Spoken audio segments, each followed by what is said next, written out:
You know, the 20-year reunion makes you feel old, you know. So it's good to get back and see everybody and hang out. And, you know, I think that,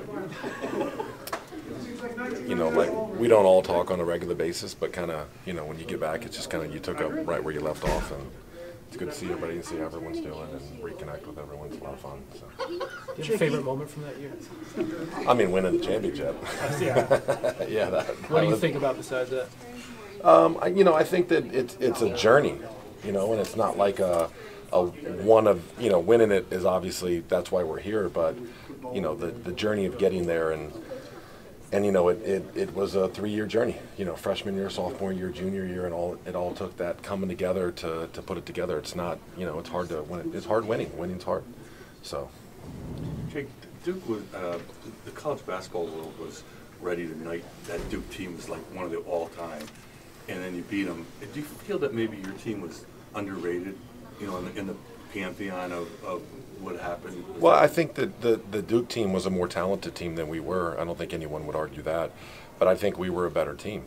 And, you know, if you remember that year, we were in a lot of close games. And if you remember that year, they weren't. They just kind of blew everyone out. And so we felt like mentally we were a tougher team. And so, like, I remember, I think the game started like 13-3 or something like that.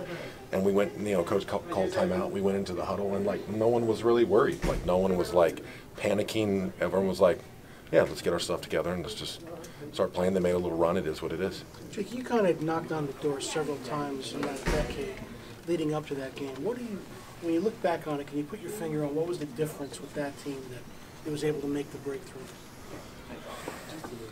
You know, I don't think you can necessarily put your hand on one thing. I just, I think it was more of a function of just, we were mentally, physically, we were a tough freaking team. And we'd been through hell, you know, the previous 2 years, and coach murdered us in practice, you know, tons of times. And there were times where guys wanted to leave and transfer. And for whatever reason, we were all able to stay together and you know, keep it together. And then, you know, the championship came out of it, you know.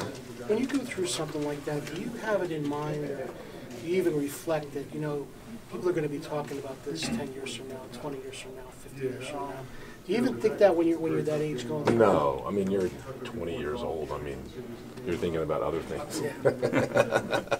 You're not thinking about that, you know. You're not thinking about that. So, but you know, it worked. We had a good group. We were tough. We had a lot of fun. So. No. And you stayed in Connecticut. I mean, you've spent a lot of time in Connecticut since, right? So I mean, you kind of put down roots probably as a result of that experience. Well, no, I actually live in Houston. Like I you know, when I played in the NBA, our home was in Scottsdale, and so then I would just kind of rent a house wherever I played, and then go back to Scottsdale. And then I moved back up here a few years ago, but then moved back down there. I was living in like Westport. So. The kind of the defining moment was, and sitting there, was watching Khalid running out the camera, going with shock. Well, obviously, yeah. You're not there when you see it, but like you get to see that as the years go along. Would that be true? I mean, no one thought we were going to win. I mean, like I said, Duke was a more talented basketball team, and so they had a lot of great players, and you know, but we were just tougher. Did it surprise you that he would do something like that, or no, is that not right at all. up his alley? He's crazy. Khaled's fucking crazy. He's always been crazy. Jay, you talked about the journey. This UConn team is kind of in the same situation that you were in your freshman year. How important was that NIT run you guys had to kind of get that extra postseason experience? You know, we just needed to play games. Like, we needed to get as many games as we could, and we needed to learn how to win, you know? Like, coach knew how to win, but we didn't know how to win, so we had to learn how to win. And so that's kind of like, when you're in that phase, you just got to get as many games as you can because you got to learn how to win, and we didn't know how to win, so.